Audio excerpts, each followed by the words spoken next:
Hey guys, hanging out with the picks. It is Thursday, early morning. Turkey Day. I want to wish a happy Thanksgiving to all you. Um, have a safe and responsible holiday. Okay, so we lost our last pro game. We had the Cardinals. Our NFL record is at 23-14-2, which is 62.2%. I don't want to say I'm happy with that.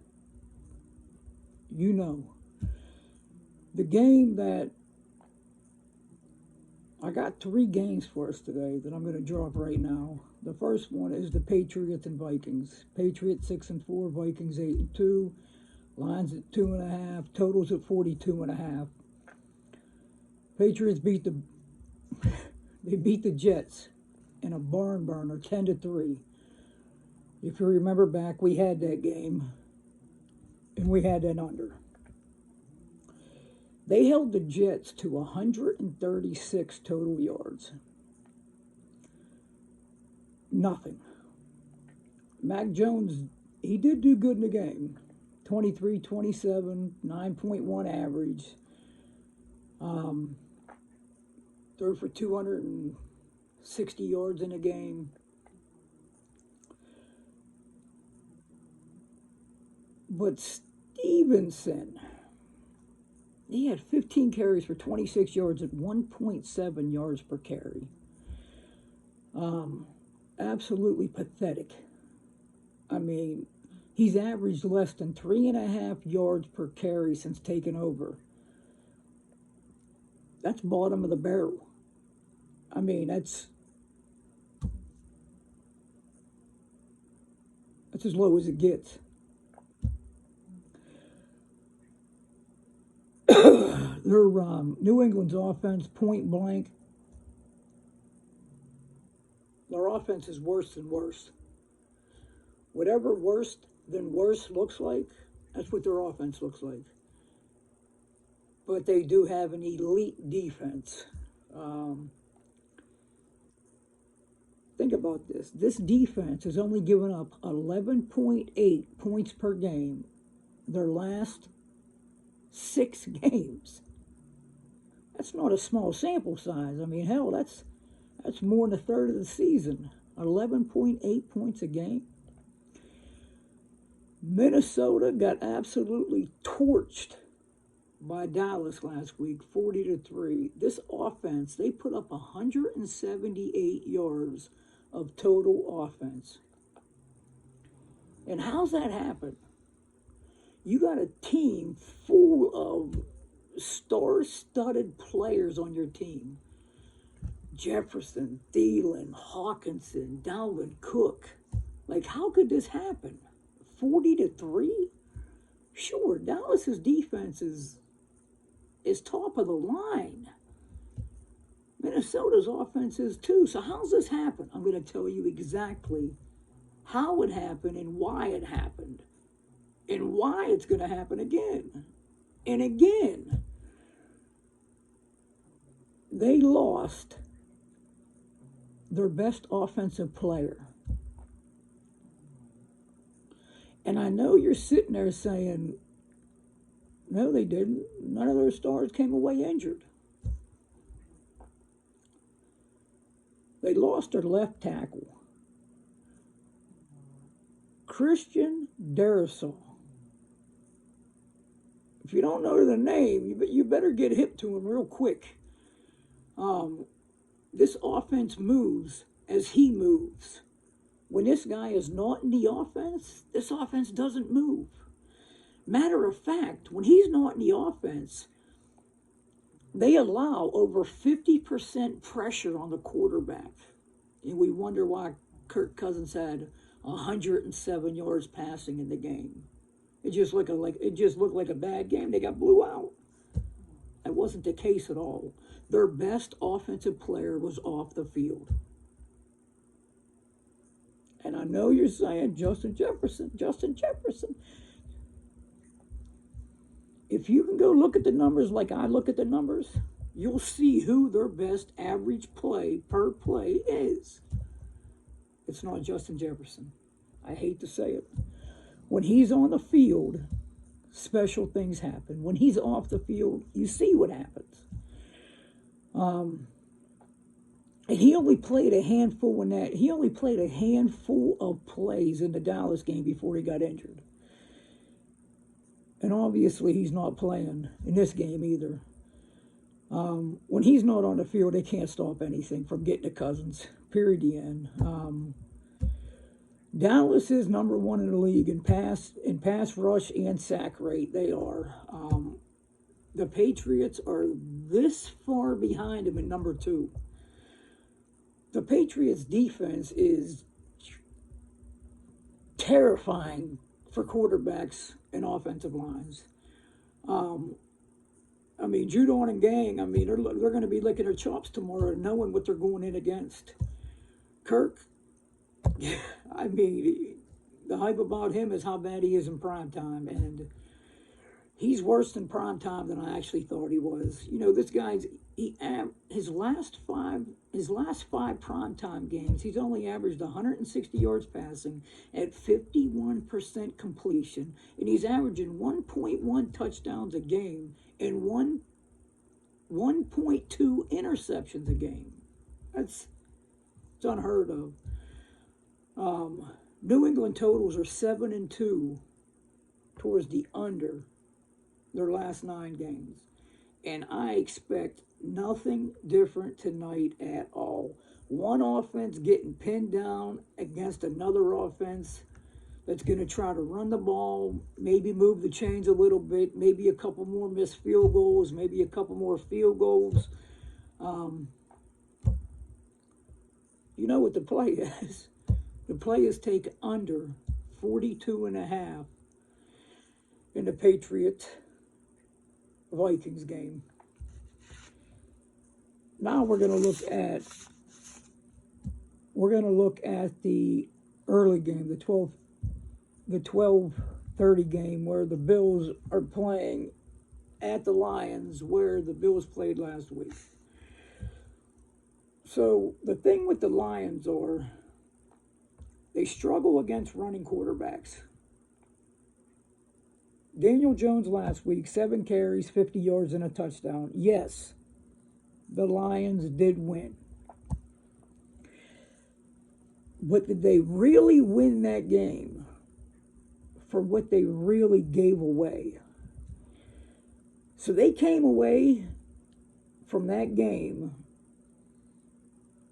hurt so bad that it's not even funny. Like, listen, we're just talking about injuries on top of injuries on top of injuries from that one.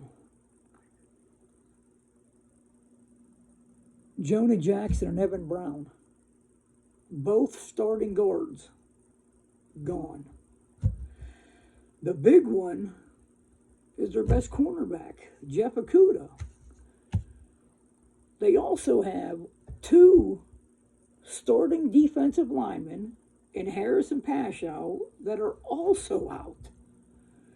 I mean, you're talking about significant players on both sides of the ball that will not be lacing up tomorrow at all. Detroit's pass defense was bad enough with the Okudah on the field. And I'm going to leave it at that. Josh Allen went into last game with a lot of question marks, such as injury.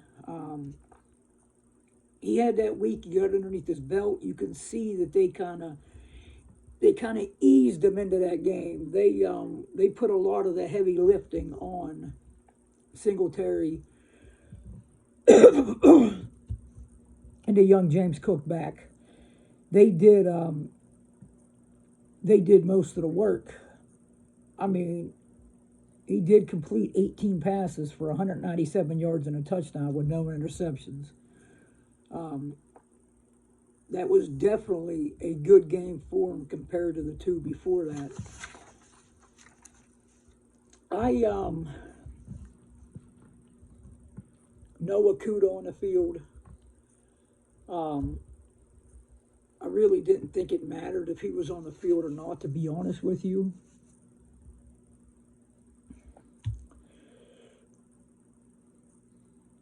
The Lions, the Lions are 3-1 against the spread in their last four, and they absolutely shut down Saquon Barkley last week.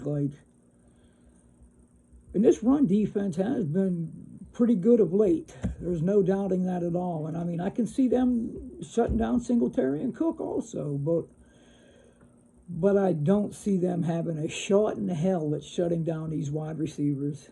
And when I think about the Lions, I think of them having better second halves than first halves.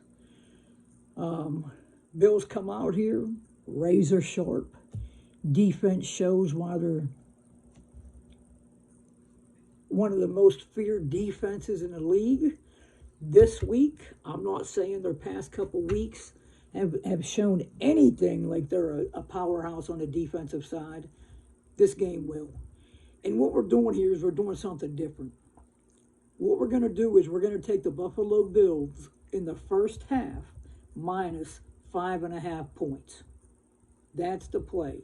Bills, first half, 5.5 points. Now we got the third game. The third game is going to be quick. We got Mississippi State, technically on the road, going to Ole Miss, even though the game is played in Oxford. Mississippi State is still considered the road team. The line's at 2.5, Ole Miss given, and the total is 61.5. Now, this is the good old Egg Bowl. And this series has been 5-5 the last 10. Ole Miss has won this the last 2 years. Mississippi State does not run the ball normally at all. At all. Typically, they run the ball between 15 and 18 times a game. That ranks 131st in the country. Remember, there's only 131 FBS schools in the country. So they run the ball less than anybody else in the country.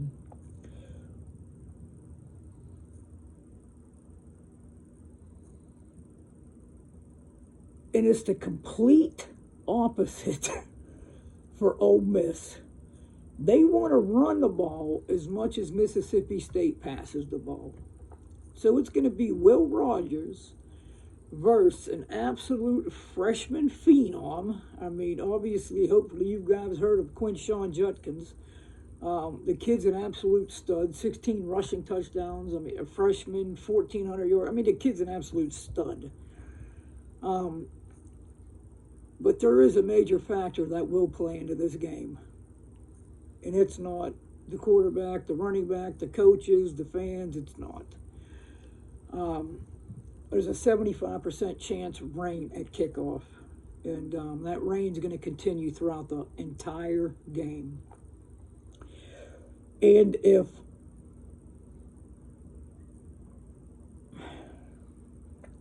the game script 100%, every game that Mississippi State is in is pass the ball. So if you're in the rain, you got a guy that wants to throw the ball 60, 62 times a game, and you really don't have to vision the running attack much at all, Ole Miss should be pretty good at shutting that one dimension down, especially with some rain.